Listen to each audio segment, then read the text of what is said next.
हृदय रोगियों को अब इलाज के लिए नहीं जाना होगा महानगर। महानगरों जैसी सभी सुविधाएं अब आपके शहर आजमगढ़ के वेदांता हॉस्पिटल में उपलब्ध। लक्ष्मीरामपुर स्थित वेदांता हॉस्पिटल में एम्स के मशहूर हृदय रोग विशेषज्ञ gold medallist doctor Pankaj Sharma कर रहे हैं मरीजों का सफल इलाज। 2D इको, अस्थायी पेसमेकर व अस्थायी पेसमेकर की सुविधा उपलब्ध। आजमगढ़ के लोगों को angiography, angioplasty, pacemaker, catheter ablation, ये सारी सुविधाएं यहाँ पे उपलब्ध अब हो पाएंगी। एम्बुलेंस और आपातकालीन सुविधा 24 घंटे उपलब्ध। Wooden Touch Bhawarnath Azamgarh, a complete hardware store. हमारे यहाँ branded plywood, flush door, designer door, PVC door, formica, fancy hardware, kitchen की चिमनी एवं मॉड्यूलर किचन की एक्सक्लूसिव रेंज उपलब्ध। अपने आशियाने में लगाइए 4 चांद, पहुंचिए वुडन टच भवरनाथ आजमगढ़। नमस्कार, एबीसी चैनल में आपका स्वागत है। मैं हूं सचिन श्रीवास्तव और आप मेरे साथ देखेंगे आजमगढ़ से जुड़ी खबरें। आइए नजर डाल लेते हैं आज की खास खबरों पर। मंगलवार को कलेक्ट्रेट सभागार में जिलाधिकारी की अध्यक्षता में जिला स्वास्थ्य समिति टास्क फोर्स की यह बैठक संपन्न हुई, जिसमें प्रमुख रूप से जिलाधिकारी राजेश कुमार ने कोविड-19 के वैक्सीनेशन प्रबंधन व प्रशिक्षण के बाबत समिति को मार्गदर्शित किया। विभाग को वैक्सीनेशन से संबंधित प्रशिक्षण का 23 व 24 दिसंबर को आयोजन करने के साथ ही साथ टीकाकरण के बाद टीकाकरण किए गए व्यक्तियों के फॉलोअप के निर्देश दिए। टीकाकरण के साइड इफेक्ट की निगरानी और मॉनिटरिंग के निर्देश के साथ कोविड वैक्सीन की कोल्ड चेन रूम की व्यवस्थाएं सुदृढ़ करने, वहां सीसीटीवी कैमरा लगवाने के निर्देश भी उनके द्वारा दिए गए। आज जिला स्वास्थ्य समिति की बैठक थी, जिसमें सभी सदस्यगण उपस्थित थे। तो कोविड वैक्सीन जो आनी है उसकी कोल्ड चेन के बारे में और कैसे वैक्सीनेशन होना है उस सब के बारे में चर्चा की गई है और प्रोटोकॉल निर्धारित किए गए हैं। उसी के साथ साथ कहाँ पे होगा वो ऑलरेडी निर्धारित है। उसमें उनकी TOTs होनी है, मतलब ट्रेनिंग होनी है, वो कैसे होंगी वो सब भी बताया गया है। साथ में जो DHS में स्वीकृति होनी है, कई चीज़ों को उसमें बात करी गई है। जैसे कोल्ड चेन मेंटेन करने के लिए 2 जगह जनरेटर की आवश्यकता है, उस पर भी चर्चा की गई है। उसकी व्यवस्था करने के लिए जैम पोर्टल से क्रय करने के लिए कह दिया गया है। और साथ में जहाँ पे फीडिंग ठीक नहीं है जिन ब्लॉक्स में, उनको चेतावनी दी गई है कि अगर इस महीने फीडिंग पूरी नहीं करेंगे तो उन पर कार्रवाई की जाएगी। कुछ लोगों ने अच्छा भी काम किया है, जैसे फूलपुर में सिजेरियन नहीं हो रहा था, वो शुरू किया है, तो उनको बधाई भी दी गई है। बट ये प्रॉपरली बताया गया था टीबी के उसमें अब LTs कोविड से कुछ मतलब कोविड की टेस्टिंग में कमी नहीं आएगी, बट क्योंकि ऑलरेडी ट्रेन काफ़ी हो गए हैं, तो कुछों को जो टीबी का काम में स्पुटम वगैरह करते हैं उसमें कई ब्लॉक्स में शिथिलता पाई गई है। उनको कड़ी चेतावनी दी गई है कि इस महीने उसको बैकलॉग को पूरा करेंगे। तो उनके लिए भी उनको कहा गया है कि उन LT से जो टीबी के लिए उनसे टीबी का काम कराएं, जो कोविड के लिए उनसे कोविड का काम कराएं। तो प्रॉपर इसमें कोई कमी अगली बार से नहीं आनी चाहिए। बैठक के उपरांत जिलाधिकारी ने बढ़ती ठंड को देखते हुए अलाव की मॉनिटरिंग कराने की बात कही। उन्होंने कहा कि ठंड को देखते हुए रैन बसेरों में समस्त व्यवस्थाएं सुदृढ़ कर दी गई हैं। पात्रों को कंबल वितरण का कार्य भी शुरू किया जा रहा है। डेली चेकिंग हो रही है। SDMs, ADMs और हम भी निकल रहे हैं। अलाव पूरी जगह चल रहे हैं। रैन बसेरा भी चेकिंग कल औचक कराया गया है। रैन बसेरा में सारी व्यवस्थाएं उपलब्ध हैं। कल लगभग हर जगह सूचना भी प्राप्त की गई है और उनकी एंटीजन और टेस्टिंग भी कराई जा रही है। कंबल वितरण हमारे यहाँ चल रहा है। हमारे यहाँ से पहले से क्रय हो गया था, काफ़ी कंबल वितरण जो पात्र हैं उनको किया जा रहा है। दीवानी बार एसोसिएशन के नवनिर्वाचित पदाधिकारियों को मंगलवार को समारोह पूर्वक शपथ दिलाई गई। इस अवसर पर मुख्य अतिथि के रूप में प्रदेश बार काउंसिल के पूर्व अध्यक्ष व हाईकोर्ट बार एसोसिएशन के अध्यक्ष अमरेंद्र नाथ सिंह उपस्थित रहे। अमरेंद्र नाथ सिंह ने समारोह को संबोधित करते हुए कहा कि सामान्य जन को न्याय देना हमारे शासन व्यवस्था के प्राथमिक दायित्वों में से एक है। यह उत्तर प्रदेश के अधिवक्ताओं की ताकत थी कि कोरोना काल में संकट के बावजूद पूरे देश में सबसे पहले उत्तर प्रदेश में हाईकोर्ट और निचली अदालतें अर्जेंट मामलों में खोली गईं। आज भी कोरोना संकट के चलते अदालतें सुचारू रूप से नहीं चल पा रही हैं। इस स्थिति में लाभ सत्ता में कई जगहों पर पुलिस के निरंकुश होने की भी घटनाएं घटी जो ठीक नहीं है। ऐसी परिस्थिति में अधिवक्ताओं की जिम्मेदारी और भी बढ़ जाती है क्योंकि वह समाज का एक सजग प्रहरी है। अधिवक्ता वह तबका है जिसने देश की आज़ादी की लड़ाई में महत्वपूर्ण भूमिका निभाई। आज भी अधिवक्ताओं के सामने चुनौतियां बहुत हैं जिसका मुकाबला संगठन की मजबूती की बदौलत ईमानदारी से किया जा सकता है। इस अवसर पर दीवानी बार एसोसिएशन के संरक्षक हवलदार सिंह ने सबसे पहले अध्यक्ष पद के लिए रामप्यारे सिंह तथा मंत्री पद के लिए देवनारायण शुक्ला को शपथ दिलाई। वरिष्ठ उपाध्यक्ष पद पर मनोज कुमार श्रीवास्तव, कनिष्ठ उपाध्यक्ष मारुत कुमार पांडे, नासिरुद्दीन खान, सह मंत्री पद पर रवि प्रताप सिंह, अजय कुमार राय, देवेंद्र कुमार अस्थाना, कोषाध्यक्ष पद पर श्रवण कुमार राय, ऑडिटर राकेश कुमार दुबे को शपथ दिलाई। इसके अलावा वरिष्ठ कार्यकारिणी के 6 पदों के लिए कैलाशपति लाल, सत्यानंद राय, जितेंद्र नाथ पाठक, विनोद कुमार सिंह, मनोज कुमार सिंह, राघवेंद्र द्विवेदी को शपथ ग्रहण कराई गई। कर्तव्यों का निर्वहन तथा अपने कर्तव्यों का निर्वहन पूर्ण निष्ठा एवं ईमानदारी के साथ करूंगा। पूर्ण निष्ठा एवं ईमानदारी के साथ करूंगा। संघ के सम्मानित सदस्यों का बिना किसी भेदभाव के सम्मान करूंगा। एसोसिएशन के नवनिर्वाचित अध्यक्ष रामप्यारे सिंह ने अपनी प्राथमिकता जाहिर करते हुए कहा कि उनका प्रयास होगा कि बार बेंच में सामंजस्य स्थापित हो, बेंच के लोग समय से बैठें, अधिवक्ताओं का उत्पीड़न और उनके साथ दुर्व्यवहार न हो। इसके साथ ही साथ स्वच्छता भी उनकी प्राथमिकता में शामिल है। हमारे अध्यक्ष पद की यहाँ है हमारा पहली प्राथमिकता हमारी है बार और बेंच के बीच में सामंजस्य स्थापित करना। दूसरी प्राथमिकता है कि बेंच के लोग समय से बैठें और न्यायिक कार्य का अच्छे से संचालन करें। तीसरी प्राथमिकता हमारी यह है कि बार की सफाई करें हम, और जो भी हमारे अधिवक्ता बंधुओं के साथ में थाने वाले दुर्व्यवहार करते हैं, दरोगा पुलिस दुर्व्यवहार करती है, उनकी लड़ाई अच्छे से हम लड़ें। चौथी प्राथमिकता हमारी यह है कि हम कुछ बाहर से मांग करके ले आवें और अधिवक्ता बंधुओं के लिए कुछ टिन शेड वगैरह की व्यवस्था करें, उनके बैठने की व्यवस्था करें। पांचवी प्राथमिकता है कि हम इस बार को पूरे सफाई इसमें रखें और बार को अच्छे से संचालित कराएं। नवनिर्वाचित सहमंत्री रवि प्रताप सिंह ने कहा कि वे प्रयास करेंगे कि व्यर्थ की हड़तालों और शोक सभाओं पर रोक लगाई जा सके ताकि जिससे अधिवक्ताओं और बातकारियों के हितों की सुरक्षा की जा सके। अभिभाषक संघ के सभी सम्मानित और प्रबुद्ध अधिवक्ता बंधुओं और साथियों का हृदय से आभार व्यक्त करता हूं और अपने संघ की तरफ से यह विश्वास दिलाता हूं कि बार और बेंच में एक सामंजस्य स्थापित करते हुए अनवरत यह प्रयास होगा कि दीवानी कचहरी को नियमित रूप से चलाया जाए, जो सबसे बड़ी समस्या यहाँ की है। हड़ताल और शोक प्रस्ताव की जो एक की परंपरा यहाँ चल रही है, उस पर जो है रोक लगाने का प्रयास किया जाएगा। जो है हमारे अधिवक्ता हितों की रक्षा करते हुए जो मूल उनके जो है अधिकार होंगे, उनकी हर प्रकार से रक्षा की जाएगी। उसके लिए हम किसी भी हद तक जाएंगे, जो है कितना भी बड़ा संघर्ष करना होगा संघर्ष करेंगे। पुलिस राजस्व या किसी द्वारा अगर अधिवक्ता हित की जो है अधिवक्ताओं के हित के खिलाफ कोई कार्य किया जाएगा तो हम पूरा संघ हमारा जो है सक्रिय होकर सभी सदस्यों के साथ मिलकर उसकी लड़ाई लड़ेगा। लेकिन अब तक जो यहाँ व्यर्थ की हड़ताल और शोक प्रस्ताव होते रहे हैं, उन पर रोक लगाने के लिए संघ में एक प्रस्ताव देने का मैं काम करूँगा और संघ के सभी पदाधिकारियों से और अपने सभी साथियों से यह अपेक्षा रखूँगा कि इस पर कार्य हो, क्योंकि व्यर्थ के हड़ताल और शोक प्रस्ताव के कारण हमारे बहुत से अधिवक्ता भाइयों का हितों का नुकसान होता है, जिसके बारे में भी हमें सोचना होगा।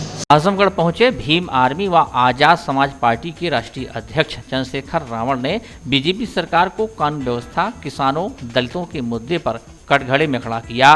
उन्होंने कहा कि दलितों का दमन चरम पर है और माफियाओं को संरक्षण दिया जा रहा है, जबकि एनकाउंटर के बहाने विरोधियों को ठिकाने लगाया जा रहा है। पंचायत व विधानसभा के चुनाव को मजबूती से लड़ने की बात कही।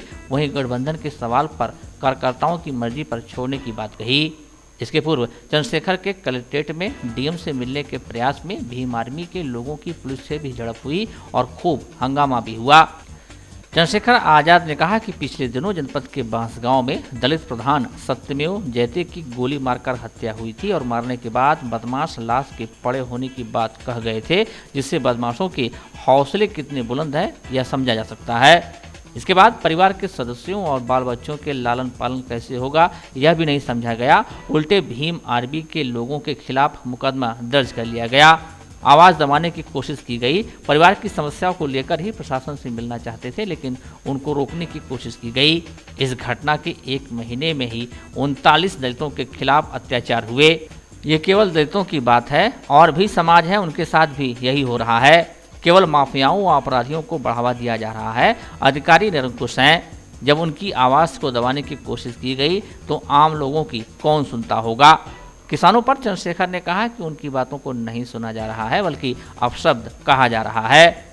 उन्होंने कहा कि हाथरस की घटना को भी दबाने की कोशिश की गई, लेकिन सच्चाई सबके सामने आ गई। इसके पूर्व भीम आर्मी के मुखिया चंद्रशेखर मंगलवार को कार्यकर्ताओं के साथ कलेक्ट्रेट में जिले में हो रही आपराधिक घटनाओं पर रोक लगाने सहित कई अन्य मुद्दों को लेकर जिलाधिकारी राजेश कुमार से मिलने जा रहे थे। स्थानीय खुफिया इकाई की सूचना पर अलर्ट रही पुलिस ने जब कलेक्ट्रेट के पास उनको रोका तो भीम आर्मी के कार्यकर्ताओं की पुलिस से झड़प हो गई। भीम आर्मी कार्यकर्ताओं को आक्रोश में देख माहौल बिगड़ने की आशंका को देखते हुए प्रशासन और पुलिस के अधिकारियों ने कलेक्ट्रेट के समीप डेरा डाल दिया। इस दौरान चंद्रशेखर अपने तेवर में दिखे। उन्होंने कहा कि सत्ता का नशा उतारूंगा। हालांकि इसके बाद चंद्रशेखर कुछ लोगों के साथ डीएम से मिले और ज्ञापन सौंपकर वापस लौट आए, जबकि सुरक्षा कारणों से खुफिया इकाई भी अलर्ट हो गई थी। सर मेरी झड़प तो किससे नहीं होती है। मैं तो अधिकारों की लड़ाई लड़ता हूँ। हक की बात करता है तो वो सरकार को और प्रशासन को अच्छा नहीं लगता है। अगर हाँ आप यहाँ जो है सरकार के अनुरूप बात करते रहेंगे तो उनको अच्छा लग जाएगा, लेकिन अगर आप हक की बात करेंगे तो सबको दिक्कत होती है और होनी भी चाहिए। भाई सच्ची बात कड़वी तो लगती है। शासन प्रशासन के लोग गरीबों की मदद तो नहीं कर पा रहे हैं, जो लोग पीड़ित उनकी मदद तो नहीं कर पा रहे हैं, लेकिन जो लोग उनको पीट रहे हैं, जो उनकी हत्या कर रहे हैं, उनको सरकारी संरक्षण जरूर दे रहे हैं। और ये उत्तर प्रदेश में आम हो गया। अभी हाथरस हम इसका बड़ा उदाहरण है। वहाँ के डीएम की, वहाँ के एसएसपी की कार्रवाई आपने देखी होगी। अब सीबीआई की रिपोर्ट के बाद, चार्जशीट के बाद ये साफ हो गया कि क्या क्या हुआ। लेकिन एडीजी लॉ एंड ऑर्डर बयान दे देते हैं कि रेप नहीं हुआ। पब्लिक परसेप्शन क्रिएट करते हैं कि आम जनता को लगे कि जो ये हो रहा है ये झूठ है। सच ये है कि उत्तर प्रदेश में एफआईआर दर्ज नहीं होती। एफआईआर दर्ज कराने के लिए रेप जैसे घटनाओं में भी आंदोलन करने पड़ते हैं। चलिए हम पे तो संगठन है, हम तो आंदोलन कर पाते हैं, लेकिन बहुत सारा तो ऐसा समाज है जिनकी कम आबादी है, उनके संगठन में नहीं, उनकी आवाज़ कौन उठाएगा। इसलिए मैं भीम आर्मी के लोगों से, आज़ाद समाज पार्टी के लोगों से कहता रहता हूँ कि जिसको भी समस्या हो, किसी को भी सताया जाए, उनके साथ जाके आप खड़े होइए और उनके दुख दर्द को बांटिए। वो कह रहे थे कि डीएम साहब 3 लोगों से ही मिलते हैं। मैं कह रहा था अगर कोई एमपी सरकार का आया होता, मिनिस्टर आया तो डीएम साहब बाहर स्वागत में खड़े होते। मुझे उनसे स्वागत की उम्मीद नहीं है, क्योंकि मैं सत्ता का पार्ट नहीं हूँ। मैं विपक्षी हूँ तो अच्छा है, उनका व्यवहार ऐसा होना चाहिए। लेकिन मैं जिस कुर्सी पे बैठे हैं ना, वो सरकार की बदौलत नहीं बैठे हैं। वो उस कुर्सी बैठे हैं भारतीय संविधान की बदौलत, और उनको संविधान के अंडरटेकिंग काम करना पड़ेगा, क्योंकि लोकतंत्र में वो नौकर हैं और जनता मालिक है, और जो जनता चाहेगी वो होगा। उत्तर प्रदेश में रोज 3 रेप होते हैं और इसका आंकड़ा हम लगाते हैं। कल मैं बता रहा था 72,000 एक साल में रेप होते हैं। और इस शासन प्रशासन में बैठे अधिकारी कर्मचारी जो इतनी मोटी मोटी तनख्वाह लेते हैं, उनकी क्या जिम्मेदारी। ये जो हमारे साथ दुर्व्यवहार कर रहे हैं, आम जनता के साथ क्या व्यवहार करते होंगे। इससे स्पष्ट होता है कि कानून का राज तो बिल्कुल खत्म हो चुका है। तानाशाही गुंडागर्दी चल रही है और अपराधियों को सत्ता संरक्षण कर रही है और माफियाओं को जो है संरक्षण कर रही है। जो राजनीतिक विरोधी है उनको इनकाउंटर तमाम तरह की बातों में जो है उलझा के उनके जो है हत्याएं की जा रही है और उनको सरकारी कागजों में इनकाउंटर दर्ज कराया जा रहा है और न्याय व्यवस्था दर्ज कराई जा रही है। पिछली बार आप आ रहे थे, आपको रोका गया था, बांसगांव जा रहे थे। जी सर। तो क्या आपकी वहाँ पे मांगे थी, क्या बात रखनी थी?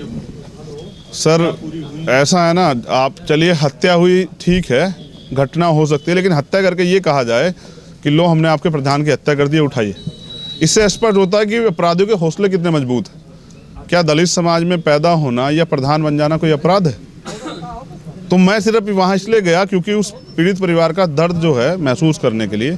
उनकी जो मांगे हैं वो पूरी नहीं हुई। पीड़ित परिवार के जो हैं प्रधान जी के भाई मेरे साथ खड़े हैं, और वो तकलीफ में है और वो अपनी पीड़ा लेके मेरे पास आए। और मैं पिछली बार भी उनके न्याय के लिए आया था कि उनको न्याय मिले, और इस बार भी इसलिए आया हूँ कि उनको न्याय मिले। झूठे मुकदमे जो हमारे कार्यकर्ताओं के खिलाफ किए गए हैं, विपक्ष में ये तो सहना पड़ेगा, क्योंकि सरकार न्याय तो नहीं दे सकती, तो डराने धमकाने के लिए कुछ तो करेगी, उससे कोई फर्क नहीं पड़ता। लेकिन मैं चाहता हूँ कि न्यायोचित कार्रवाई हो। वो पीड़ित परिवार कैसे रहेगा, वो समाज की मेन स्ट्रीम से कट जाएगा या उनके बच्चों का क्या होगा, इसकी जिम्मेदारी सरकार की है, मेरी नहीं है। तो सरकार अपनी जिम्मेदारी से नहीं भाग सकती। उन्होंने भरोसे तो बहुत सारे दिए थे। उन्होंने तो भरोसा ये भी दिया था कि आगे ऐसी घटनाएं नहीं होंगी, लेकिन 39 घटनाएं पिछले 1 महीने में हुई हैं। और ये मैं वो घटनाएं बता रहा हूँ जो दलितों के साथ हुई। बाकी सब लोगों ने क्या क्या झेला, क्योंकि ये तो यहाँ समाज रहता है पूरा इस जिले में, उन्होंने क्या क्या झेला ये तो वो लोग जानते हैं। क्योंकि मुझे अधिकार है अभी उनके मुद्दों पर ज़्यादा बात करना जो ज़्यादा पीटे जा रहे हैं। तो इस सरकार में दलितों का दमन हो रहा है और ये न्यायोचित नहीं है। ये सरकार पूर्ण रूप से राजतांत्रिक है, लोकतंत्र की कोई भूमिका नहीं है। सरकार रैली भी कर सकती है, सरकार कुछ भी कर सकती है, लेकिन विपक्ष नहीं बोल सकता है। लोकसभा का सत्र नहीं चलेगा, लेकिन हैदराबाद में भी रैलियां होंगी, बंगाल में भी रैलियां होंगी, वहाँ तमाम तरह की सब चीज़ें होंगी। तो जहाँ कोरोना है वहाँ, जहाँ विपक्ष है वहाँ कोरोना है, और जहाँ सरकार है वहाँ कुछ नहीं। सर किसान है ना देश में सड़क पे, आप समझ रहे हैं। जिस देश का अन्नदाता सड़क पे हो और जिस देश का अन्नदाता जो है वो खुशहाल ना हो, देश कैसे खुशहाल रह सकता है। 30 से ज़्यादा लोगों की जान चली गई, और दबाव देने के लिए जो आड़ती उनकी मदद कर रहे हैं, उन पे छापे पड़वा रहे हैं। ये लोकतंत्र है। आप सामना कीजिए ना, किसानों के सवालों का जवाब दीजिए। आप क्यों उनको जो है सहमत नहीं कर पा रहे हैं, और आप ये झूठ बोल रहे हैं कि थोड़े से किसान हैं उनको अपशब्द कह रहे हैं। ये वो लोग हैं जिनके बच्चे सेना में हैं और जिनकी वजह से देश सुरक्षित है। किसी नेता का बेटा सेना में नहीं है। आप चेक करा ले, भारतीय जनता पार्टी के जितने MP हैं या जितने यहाँ की सरकार में मंत्री आप चेक कराइए, MLA हैं, उनके कितनों के बेटे जो हैं बॉर्डर पे हैं। इनके बच्चे बॉर्डर पे जो है सेवा करते हैं, और ये लोग देश की सेवा करते हैं। कोरोना काल में जब सरकार फेलियर हुई थी ना, जब DM SSP जिलों वाइज जो हैं वो उस पैसे को अपनी जेब में रख रहे थे, तब वो लोगों का पेट भर रहे थे। सर भाजपा के लोग कौन है आप जानते हैं ना। ये वो लोग हैं जिनको देश से प्यार नहीं है, सिर्फ अपनी जेब भरनी है। अभी बंगाल में उन लोगों ने 2 लोगों को ज्वाइन कराया, मुकुल राय को और सुब्रतो अधिकारी को। और इन्हीं 2 लोगों के खिलाफ 4 साल पहले इन्होंने बहुत बड़े बड़े वादे किए थे कि ये भ्रष्टाचारी हैं, और खूब चलाई थी वीडियो, ये घूस लेते हैं और वो करते हैं। आज उनकी पार्टी में जाते कैसे वो जो है तुरंत उनके सारे पाप धुल गए। इससे स्पष्ट होता है कि ये सरकार जो है आम आदमी का भला नहीं कर सकती, लेकिन 100 करोड़ 50 करोड़ में विधायक जरूर खरीद सकती है, सरकारें जरूर गिरा सकती है। तो ये लोकतंत्र भरोसा ही नहीं करते। जो लोकतंत्र भरोसा नहीं कर सकता वो आम आदमी का उसके पे भरोसा कितनी देर करेगा, ये सोचने का विषय है। पंचायत चुनाव के सर 2 चीज़ें मैं आपसे बहुत ज़रूरी कहना चाहता हूँ। पंचायत चुनाव तो होगा, और इसलिए होगा क्योंकि वो भी एक छोटी सरकार है, उससे गांव के लोगों का भला होता है, गांव की समस्या दूर होती है। उसमें मजबूती से लड़ेंगे और ईमानदार लोगों को, और भीम आर्मी के जो हमारे कर्मठ नौजवान हैं जिन्होंने संघर्ष किया है, मुकदमे झेले हैं, आंदोलन किए हैं, न्याय की लड़ाई लड़ी, उनको मौका देंगे। और उन लोगों को मौका देंगे जिनको मौका नहीं मिला, जिन लोगों को मौका नहीं मिला है, पैसे के अभाव में किसी और अभाव, उनको मौका ज़रूर देंगे। लेकिन सबसे बुरा ये हुआ है कि 30 से ज़्यादा किसानों ने शहादत दी है, जिनमें एक संत भी हैं, संत राम सिंह जी जो करनाल के हैं। और उनकी शहादत के साथ जो उन्होंने अपना सुसाइड नोट छोड़ा, उसमें लिखा है कि जुल्म करना, जुल्म सहना और जुल्म को होते हुए देखना पाप है।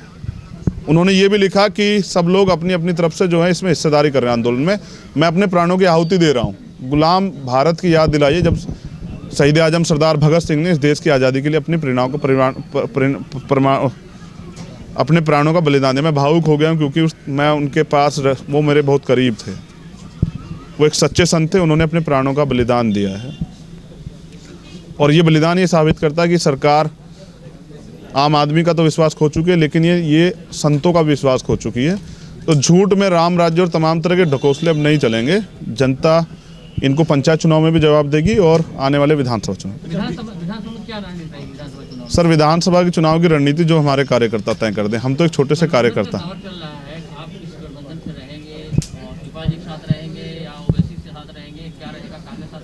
जो कार्यकर्ता तय करेंगे सर, कार्यकर्ता जो है मालिक होते हैं।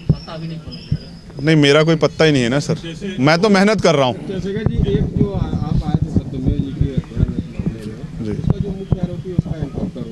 सर सरकार ये कहती है कि हम अपराधियों पे और अपराधियों के द्वारा अर्जित की गई संपत्तियों को भी नष्ट कर रहे हैं, उनको ठीक है। एक तरफ से ये भी तो एक पहल है। सर ये बताइए कि फिर कानून किस लिए है, फिर कोर्ट किस लिए है अगर आप यहाँ सज़ा देना चाहते हैं?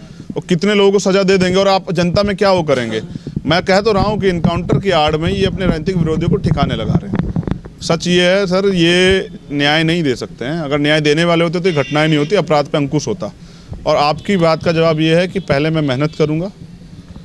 मैं भाग्य में भरोसा नहीं करता हूँ, मेहनत में भरोसा करता हूँ। मैं ज़मीन पर जाकर काम करूँगा, संघर्ष करूँगा, दिन रात एक करूँगा, लोगों को तैयार करूँगा, जन आंदोलन तैयार करूँगा और राजनीतिक चेतना जो है इस सोए हुए समाज में जागरूक करूँगा। उसके बाद जो है जो जनता तय करे और जो जनता का निर्णय होगा, हमारे प्रत्याशी भी जनता से तय करके होंगे। जो हमारा संगठन कहेगा, जो आम लोगों की मांग होगी, वही प्रत्याशी हम लोग तय करेंगे। पैसे वालों को प्रायोरिटी नहीं देंगे, काम करने वालों को प्रायोरिटी देंगे। और इस लोकतंत्र में एक गरीब का बच्चा भी नेता बने, उसको विधायक MP बनने का मौका मिले, उस लोकतांत्रिक प्रक्रिया को जिंदा करें।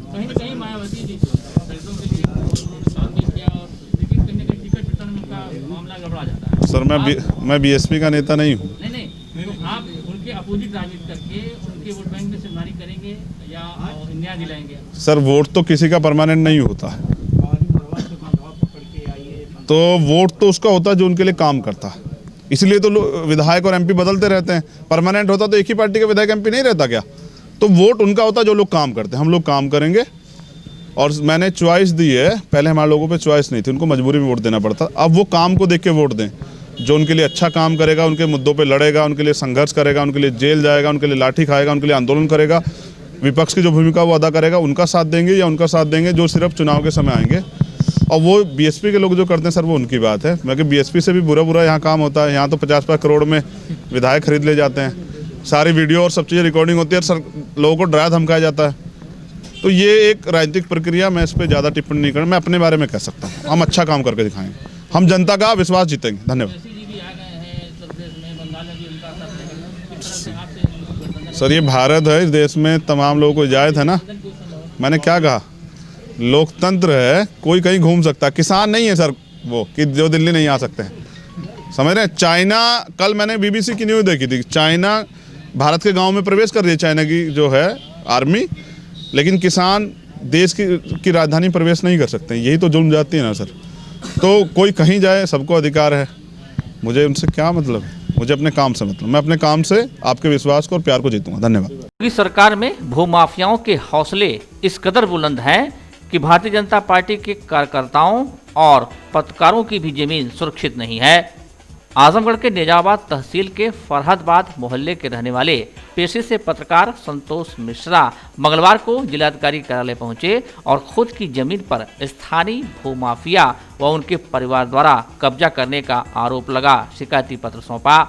पत्रकार संतोष मिश्रा ने मीडिया को बताया कि उनकी पुश्तैनी जमीन पर दबंग भूमाफिया द्वारा कब्जा किया जा रहा है, विरोध करने पर मारपीट पर आमादा हैं। कई बार शिकायत के बाद भी कार्रवाई नहीं हो रही है, जिससे उक्त मनवड़ों के हौसले बुलंद हैं। उन्होंने यह भी बताया कि प्रशासन द्वारा भी बाउंड्री वाल के निर्माण की कोशिश की गई, लेकिन नतीजा सिफर रहा। पीड़ित ने आशंका व्यक्त की कि कभी भी बड़ी वारदात हो सकती है। आपको बता दें कि पेशे से पत्रकार संतोष के पिता सुदर्शन मिश्रा पिछले 40 साल से भारतीय जनता पार्टी की राजनीति कर रहे हैं और कई उच्च पदों पर रह चुके हैं। बावजूद इसके न्याय नहीं मिल रहा है। सुदर्शन मिश्रा, पिता भारतीय जनता पार्टी में 40 वर्षों से उच्च पद पर कार्यरत हैं। निजामाबाद में भारतीय जनता पार्टी को ऊंचाइयों तक ले जाने का काम मेरे पिताजी ने किया है। आज 2 वर्षों से लगातार मैं अपनी एक ज़मीन की समस्या को लेकर पुलिस अधीक्षक कार्यालय से लेकर DIG कार्यालय, जिलाधिकारी कार्यालय, उप जिलाधिकारी कार्यालय, तहसीलदार कार्यालय तक चक्कर काटता हूं। लगातार उस ज़मीन को लेकर के मैं काफ़ी परेशान हूं। ज़मीन पर विपक्षियों द्वारा, मुसलमान परिवार द्वारा ज़बरदस्ती कब्जा करने का प्रयास किया जा रहा है, जिसकी गुहार मैं जिलाधिकारी से लेकर के नीचे तक लगा चुका हूं, लेकिन कोई निदान नहीं मिल पा रहा है। क्या चाहते हैं आप? मैं चाहता हूं कि मौके पर उच्चाधिकारी पहुंचे और उसका निस्तारण करें। अगर मौके पर उच्चाधिकारी नहीं पहुंचेंगे, उसका निस्तारण नहीं करेंगे, तो आगामी चुनाव में भारतीय जनता पार्टी को इसका खामियाजा भी झेलना पड़ जाएगा। क्योंकि पिता भारतीय जनता पार्टी में लगातार 40 वर्षों से कार्यरत रहे हैं और भारतीय जनता पार्टी की सरकार इस समय प्रदेश में चल रही है। मुखिया का आदेश है कि भारतीय जनता पार्टी के कार्यकर्ताओं को, सदस्यों को किसी प्रकार की कोई परेशानी नहीं होनी चाहिए। इस तरह की परेशानी लगातार आज 1 वर्ष से हम झेल रहे हैं। जिलाधिकारी कार्यालय पर आए तो उन्होंने कहा कि उप जिलाधिकारी कार्यालय पर जाइए। उप जिलाधिकारी कार्यालय पर जाते हैं तो तहसीलदार के यहाँ भेज देते हैं। तहसीलदार कहते हैं कि मौके पर जाएंगे, निस्तारण करेंगे, लेकिन कोई भी व्यक्ति मौके पर जाकर निस्तारण करने का प्रयास नहीं कर रहा है। वहाँ जल गंभीर होती जा रही है, कभी भी संगीन अपराध वहाँ पर घटित हो सकता है। अगर प्रशासन जल्द से जल्द उस पर कोई कार्रवाई नहीं करेगा तो एक संगीन अपराध वहाँ हो सकता है। आजमगढ़ में विद्युत विभाग एक तरफ राजस्व वसूली व तमाम बकाया बिलों की वसूली को लेकर अभियान चला रहा है, लेकिन मेंटेनेंस पर फिलहाल कोई ध्यान नहीं दिया जा रहा। केबल पर आग लगने से अफरा तफरी का माहौल हो जाता है और बड़ी दुर्घटना की आशंका बनी रहती है। वहीं अंडरग्राउंड केबल सिस्टम की भी हालत खराब है। विभाग के अधिशासी अभियंता केबल मेंटेनेंस का एस्टीमेट बनाकर इसको सुधारने का भरोसा दे रहे हैं। मंगलवार सुबह शहर के जोधीपुरा चौराहे पर बिजली के केबल में अचानक से आग लगने से अफरा तफरी मच गई। आसपास के लोगों ने किसी प्रकार से बाल्टी के पानी से केबल पर आग को बुझाने का प्रयास किया, लेकिन कोई फायदा न हुआ तो फायर ब्रिगेड और बिजली विभाग को सूचना दी गई। किसी तरह से आग पर काबू पाया गया। इस दौरान ट्रैफिक भी रुक गई, लोगों की भीड़ जमा रही। स्थानीय लोगों ने मांग किया कि जिस तरह से बकाया बिलों की वसूली की जा रही है उसी तरह से मेंटेनेंस पर भी बिजली विभाग ध्यान दे। यहाँ पोल पर ऑटोमेटिक ऐसे आग लग गई, राह चलती हुई महिला ने देखा तो उसने बोला करे तार में आग लग गई, आग लग गई। हम लोग देखे तो पता चला कि आग ये तार जल रहा है। तो यहाँ धीरे धीरे भीड़ जुटने लगी। इसमें फ़ोन किया गया फायर ब्रिगेड को।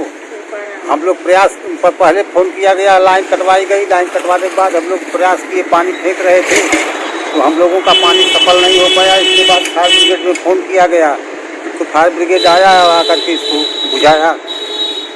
मतलब पूरे क्या कारण हो सकता है, लोड क्या मेंटेनेंस? अब हम लोगों की कोई जानकारी नहीं है तार के विषय में, आप जिसके विषय में हम लोग क्या बता सकते हैं। इसकी मेंटेनेंस होनी चाहिए ना? हाँ होनी चाहिए, होगा नहीं तो प्रभावित होगा, हम लोगों को पानी नहीं जान का खतरा। हाँ हाँ, और ये जान का खतरा हो सकता है। हम लोगों को पानी भी नहीं मिलेगा, पानी नहीं मिलेगा तो हम लोगों का सारा काम रुक जाएगा, नहाना धोना खाना पीना सब कुछ बंद हो जाएगा। बिजली बाधित होने। हाँ बिजली बाधित होने से लगातार अभियान चला रहा है। सुधार की जो दृष्टिकोण उस पर अभी ध्यान नहीं दिया रहा। कई जगह अभी भी पोल पे तारों का गुच्छे लगे हुए हैं। अंडरग्राउंड लगाई गई लेकिन उसको स्टार्टिंग जहां अंडरग्राउंड भी है वहां भी गुणवत्ता उसकी खराब है। करंट आता है, लोग बॉक्स इधर उधर सड़क पे पड़े हुए बिखरे पड़े हैं। क्या कहना? इस पे हम लोग जो है बराबर मुख्यालय को इस पे संज्ञानित कराए हैं और इस पे एस्टीमेट बना के भेजा भी गया है। और इधर भी अभी 2 दिन पहले हमारे डायरेक्टर कमर्शियल आए थे तो उनसे भी हमने संज्ञानित कराया था कि जो है ये चौक एरिया में जो है ओपन कंडक्टर आज भी हैं जिससे लोग कटिया फंसा के चोरी करते हैं। तो यहाँ पे हमने रिक्वायरमेंट कहा था जी कि स्पेशल में रिक्वायरमेंट दे दीजिए कि यहाँ पे हम एबीसी कंडक्टर लगा दें। जो क्लोज कंडक्टर होगा उससे चोरी भी रुक जाएगी और साफ सुथरा शहर दिखेगा और इससे जो है एक्सीडेंट होने के चांसेस कम हो जाएंगे। तो उन्होंने आश्वासन दिया है कि इसको हम जल्दी करा देंगे। अंडरग्राउंड की भी जो बिजली की है बॉक्स है वो बिखरे हुए हैं, एकदम इधर उधर गिरे हुए हैं। तो उस पे लोग डायरेक्ट काम करते हैं, उसमें आग लग जाती है तो उस पे और इस पे मेंटेनेंस के लिए हमने रिक्वायरमेंट बनाया है कि इसको जो खुले बॉक्स हैं उसको बंद करा दिया जाए और उस पर मेंटेन करा दिया जाए जिससे मतलब एक्सीडेंट होने का चांसेस कम से कम हो। तो इस पे काम करा रहे हैं, जल्दी इस पे। पुलिसिया व ठेकेदारों के उत्पीड़न से त्रस्त ऑटो और रिक्शा चालकों ने उत्पीड़न व आर्थिक शोषण से मुक्ति के लिए जिला प्रशासन से गुहार लगाई है। इसके अतिरिक्त ऑटो रिक्शा चालक समिति ने प्रमुख रूप से अपनी 3 और अन्य मांगे रखी हैं, जिनमें आजमगढ़ के नगरीय क्षेत्र व बाजारों में निर्धारित कुल 48 केंद्रों पर स्टैंड की व्यवस्था करने, नगर में अस्थायी स्टैंड सभी प्रमुख स्थानों पर दिए जाने, ऑटो रिक्शा का परमिट 10 साल के बजाय 15 साल पूर्ववत की तरह ही किए जाने और रोड ठीक न होने पर कोई टैक्स न लिए जाने की मांग को उनके द्वारा उठाया गया है।